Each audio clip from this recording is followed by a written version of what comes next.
नमस्कार, ये आकाशवाणी चंडीगढ़ है। अब आप रतिका से प्रादेशिक समाचार सुनिए। केंद्रीय खाद्य प्रसंस्करण उद्योग मंत्री चिराग पासवान ने खाद्य एवं संबद्ध क्षेत्रों में कार्यरत कंपनियों के साथ बैठक की अध्यक्षता की। इस बैठक में आगामी वर्ल्ड फूड इंडिया 2024 के लिए भारत में कंपनियों की भविष्य की योजनाओं और खाद्य प्रसंस्करण उद्योग मंत्रालय के साथ साझेदारी की संभावनाओं पर विचार विमर्श किया गया। काबिले गौर है कि 19 से 22 सितंबर तक नई दिल्ली स्थित भारत मंडपम में वर्ल्ड फूड इंडिया का आयोजन किया जाएगा। बैठक में श्री पासवान ने खाद्य प्रसंस्करण उद्योग में अपार अवसरों पर प्रकाश डाला। उन्होंने सभी कंपनियों को वर्ल्ड फूड इंडिया में भाग लेने के लिए आमंत्रित किया।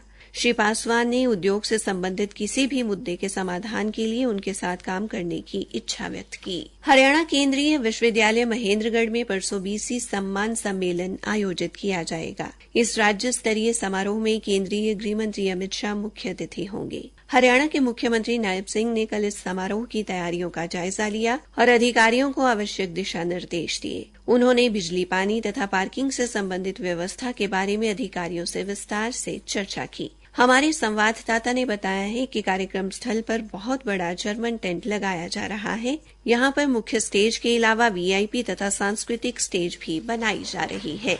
निर्वाचन आयोग के वरिष्ठ उप निर्वाचन आयुक्त नितेश व्यास तथा उप निर्वाचन आयुक्त हृदेश कुमार ने मतदाता सूची के द्वितीय विशेष संक्षिप्त पुनरीक्षण कार्यक्रम को लेकर हरियाणा राज्य के मुख्य निर्वाचन अधिकारी पंकज अग्रवाल तथा राज्य के सभी जिला निर्वाचन अधिकारियों के साथ समीक्षा बैठक की। बैठक में राज्य के सभी जिला निर्वाचन अधिकारियों द्वारा अपने जिले में चल रहे मतदाता पुनरीक्षण कार्यक्रम से संबंधित गतिविधियों व अब तक की प्रगति का विस्तृत प्रस्तुतिकरण किया गया। इस अवसर पर निर्वाचन आयोग के वरिष्ठ अधिकारियों ने सभी प्रकार के मतदाता पंजीकरण से जुड़े लंबित आवेदनों को मिशन मोड में निष्पादित करने को कहा।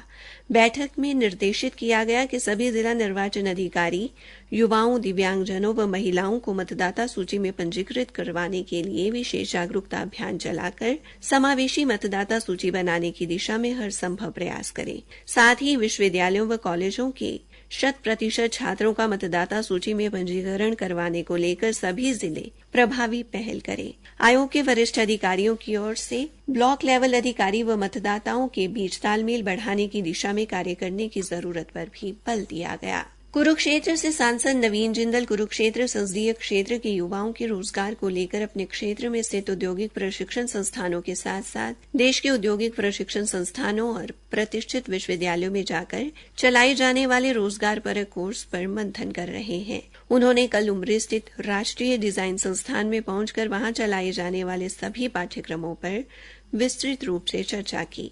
सांसद ने वहां पहुंचकर संस्थान की विस्तृत जानकारी प्राप्त की।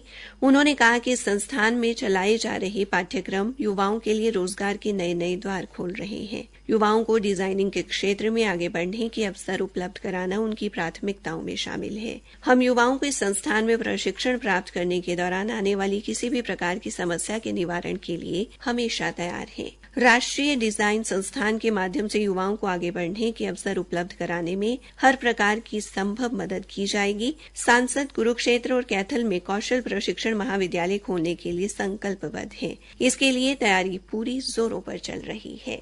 हरियाणा की शिक्षा मंत्री श्रीमती सीमा त्रिखा ने कहा कि स्कूल प्रबंधन समितियों को सरकारी स्कूलों पर बारीकी से नजर रखनी होगी। उन्होंने कहा कि समिति सदस्य विभाग की मजबूत इकाई है और शिक्षा की गुणवत्ता सुधार करने के लिए समिति के सदस्य निरंतर प्रयास कर रहे हैं। श्रीमती त्रिखा पलवल में जिला स्तरीय विद्यालय प्रबंधन समिति के प्रशिक्षण सम्मेलन में बतौर मुख्य अतिथि बोल रही थी। कार्यक्रम में विधायक दीपक मंगला व जगदीश नायर भी उपस्थित रहे।